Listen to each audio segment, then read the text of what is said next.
Assalamualaikum dan salam sejahtera. Selamat datang ke podcast kita pada kali ini. Bersama saya, Ain Afifah binti Sudirman, hos anda pada hari ini. Seringkali kita hanya memberi fokus kepada pencapaian akademik semata-mata. Namun, kurikulum juga memainkan peranan penting dalam membentuk sasiah, kepimpinan dan keyakinan diri murid. So, pada hari ini, saya bawakan kepada anda semua kisah kejayaan seorang murid. Pada awalnya, beliau merupakan seorang yang pemalu dan kurang berani tampil ke hadapan.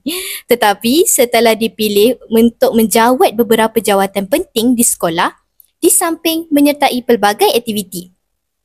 Perlahan-lahan pelajar ini belajar bercakap dengan yakin, berfikir dengan pantas dan menyampaikan hujah dengan teratur. Bukan itu je, penyertaan dalam pertandingan juga melatih dia mengurus masa, bekerjasama dalam pasukan serta belajar menerima kemenangan dan kekalahan dengan hati yang terbuka. Dan finally, murid ini bukan sahaja berjaya membawa pulang trofi kejuaraan, tetapi yang lebih penting, dia berjaya membentuk keyakinan diri serta kemahiran insaniah yang digunakan sepanjang hidupnya. Pengajaran daripada kisah ini menjelaskan kejayaan dalam kurikulum bukan sekadar anugerah atau pingat, tetapi adalah proses membina diri menjadi insan yang seimbang. Akademik memberi ilmu, manakala kurikulum membina pribadi. Jadi, tanpa membuang masa, saya bawakan kepada anda semua bersama saya pada hari ini seorang tetamu istimewa, Aina Kaisara binti Amal Kamil, tokoh kurikulum Sekolah Menengah Kebangsaan Bentong 2025. Assalamualaikum dan selamat datang ke Best Podcast, Aina. Waalaikumsalam. Nervous lah pula kan. Okay. Terima kasih sebab dah jemput saya untuk menjadi tetamu jemputan dalam slot podcast kita untuk kali ni. Sebenarnya saya rasa excited lah dan nervous nak bercakap ni kan. Yelah, sampai tak tidur malam rasanya ni. Sampai tak tidur malam Jadinya saya rasa excited sebab saya dapat kongsi pengalaman saya dalam aktiviti galakkan membaca dan juga pengalaman sebagai pemindato dan bagaimana kurikulum ni membentuk saya dalam komunikasi dan keyakinan diri. Kami pun berasa gembira bersama awak pada hari ini. Baiklah, sebagai permulaan soalan kan? Okay. Boleh tak Aina ceritakan sedikit tentang latar belakang diri Aina? Boleh, takkan tak boleh pula kan? Okay, saya merupakan anak sulung dari 3 orang adik-beradik. Ayah dan ibu saya merupakan warga pendidikan kalau awak nak tahu. Saya merupakan pelajar tingkatan 5 sains sukan di Sekolah Menengah Kebangsaan Bentong. Dekat sekolah saya ada pegang beberapa jawatan jugalah. Antaranya ialah Timbalan Ketua Pengawas bagi tahun 2025. Dalam kurikulum pula, saya merupakan naib pengerusi Kelab Badminton dan juga penolong mendahari Kelab Penggerak Digital Komputer bagi tahun 2025. Dan saya juga merupakan Duta Karamah Insaniah SMK Bentong bagi tahun 2023 dan 2024. Ui, hebat tu. Jadi, boleh tak awak kongsikan sedikit bagaimana Aina terlibat dalam program Nilam dan apa cabaran Aina hadapi?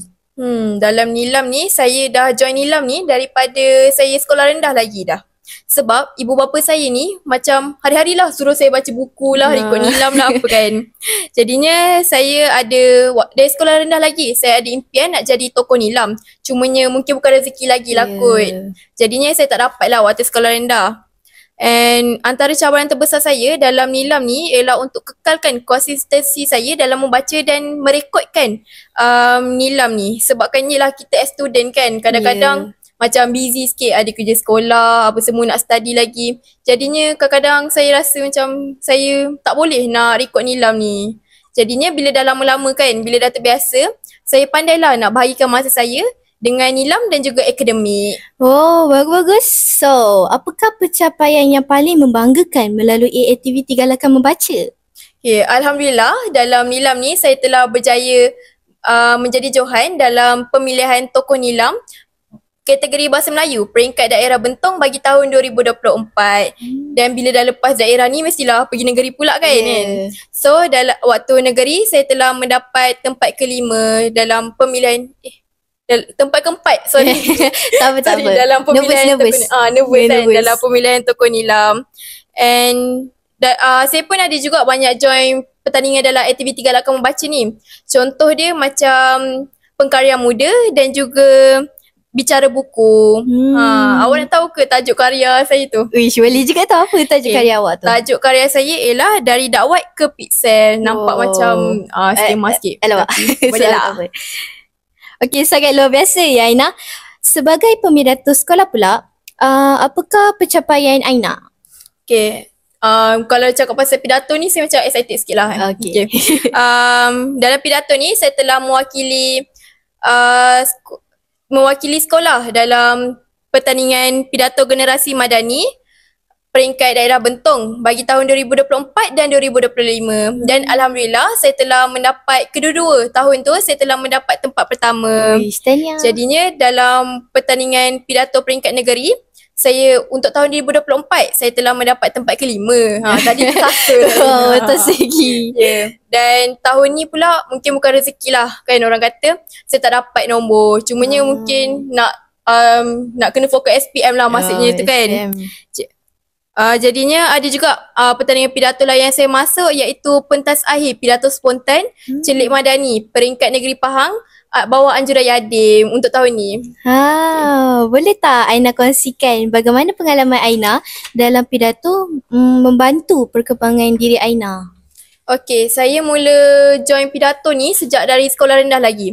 Saya ingat lagi pertandingan pertama saya dalam pidato ni waktu tu darjah 6 sebelum PKP yang kali kedua tu. Peringkat sekolah je lah. Dan Alhamdulillah walaupun first time masuk kan macam tak ada knowledge apa-apa pun dapatlah tempat pertama. Jadinya bila dah masuk sekolah menengah ni, saya macam banyak lagi join pertandingan pidato ni. Kiranya macam pidato ni first love saya lah kot. Sukalah. And pada mulanya waktu first time kan, saya rasa nervous lah juga kan. Rasa takut nak kawal suara apa semua. Sebab yelah kita pertama kali buat benda tu kan. Tapi bila dah lama-lama kan, bila dah selalu praktis depan cermin. Lepas tu saya selalu dengar maklum balas daripada cikgu dengan ibu bapa saya. Lama-lama saya dapat perbaiki cara saya bercakap dan menyampaikan hujah saya tu dengan lebih yakin lagi. Sangat hebat ya jadi seorang Aina ni. Mana ada, malu lah. Jadi, apakah pendapat Aina persamaan antara nilam dan pidato dari segi pembelajaran diri Aina? Okay, bagi saya, nilam dengan pidato ni tak adalah beza banyak sangat kan. Sebab diorang macam pertandingan yang perlukan bercakap and perlukan kita ni untuk berfikir lah kan. Jadinya, nilam dengan pidato ni, kedua-dua perlukan disiplin dengan kesungguhan. Dalam membaca nilam, kita kena fokus memahami ilmu dan menyimpannya. Maksudnya macam kita nak baca tu jangan baca separuh-separuh. Kita kena baca sampai habis, kita kena faham lah. Jangan sekadar atas surface dia je. Macam tu. Kalau dalam pidato pula, kita kena fokus untuk sampaikan mesej dengan jelas. Yelah, kita macam saya borak dengan awak ni lah kan. Macam kalau saya baca cakap macam awak cerawak tak faham. Saya pula tak faham kan. Awak pula tak faham kan. Jadinya pidato dengan nilam ni kedua-dua perlukan keyakinan diri dan juga cara berfikir secara kritis. Macam kritis ni macam dalam pidato kan kita ada satu segmen iaitu pidato spontan. Jadinya kat situ jugalah kita dapat tajuk yang apa yang kita kena cakap dalam ujahan kita tu, and kita kena fikir isi tu terus on the spot macam tu. Bukan tu je. Kedua-dua mengajar kita tentang tanggungjawab dan keberanian. Membaca ni dapat tambah pengetahuan dan pidato pula dapat latih keberanian untuk menyatakan pendapat kita. Sangat inspiratif ya. Dan saya juga dimaklumkan selain aktif di sekolah, Aina juga aktif di luar sekolah. Boleh tak Aina ceritakan sedikit? Baru. Okay. So awak tahu lah baju yang saya pakai ni. Wish, baju apa tu? Ni baju Pahang Lit. Peserta tier 4 je dapat. Macam tu. Saya merupakan peserta Pahang Lit tier 4 iaitu Pahang Elite. So Pahang Lit ni ada 4 stage. Tier 1, tier 2, tier 3 dan tier 4. And Alhamdulillah lah saya berjaya dapat lepas ke tier 4. And bukan tu je, saya juga merupakan ahli majlis perwakilan kanak-kanak negeri Pahang bagi tahun 2024 dan 2025. And dalam MPKK ni, saya telah memegang jawatan setiausaha. bukan je Aina aktif kat sekolah, tapi Aina aktif kat luar sekolah juga. Okey, bagus-bagus. Apakah nasihat yang Aina inginkan berikan kepada rakan-rakan di luar sana yang ingin berjaya dalam aktiviti galakan membaca dan pidato? Okay.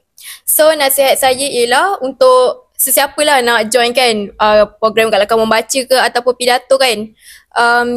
Kita kena mula daripada awal. Macam baby step lah kiranya. Kalau kita first time masuk kan, kalau kita dah nampak orang lain menang apa semua, waktu kita masuk tu kita kalah, kita janganlah rasa down ke apa. Sebab orang lain yang menang tu belum tentu, sebenarnya waktu mula-mula dia masuk pun dia kalah juga. Cumanya daripada kekalahan kita lah, kita dapat perbaiki lagi diri kita. And lagi satu, disebabkan kedua-dua ni pertandingan kan, jadinya saya selalu pegang kepada pesan ayah saya. Ayah saya cakap, setiap kali saya nak masuk pertandingan lah, sebelum nak naik pentas tu ayah saya akan cakap, menang kalah ni ada pertandingan. Kita masuk ni, kita sebenarnya walau memanglah kita nak menang kan, cumanya kita jangan terlampau berpegang kepada nak menang tu. Nanti kita tak enjoy pula.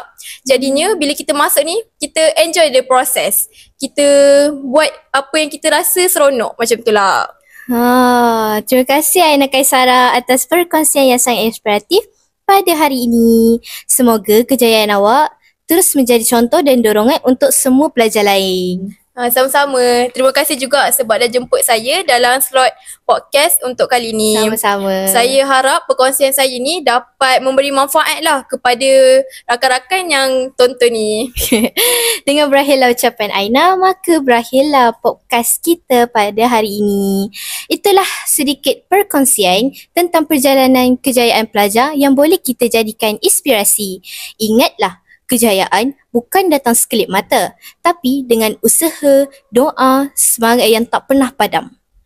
Teruslah melangkah kerana setiap langkah kecil hari ini membawa kita lebih dekat dengan impian hari esok. Jumpa lagi di episod seterusnya. Bye-bye!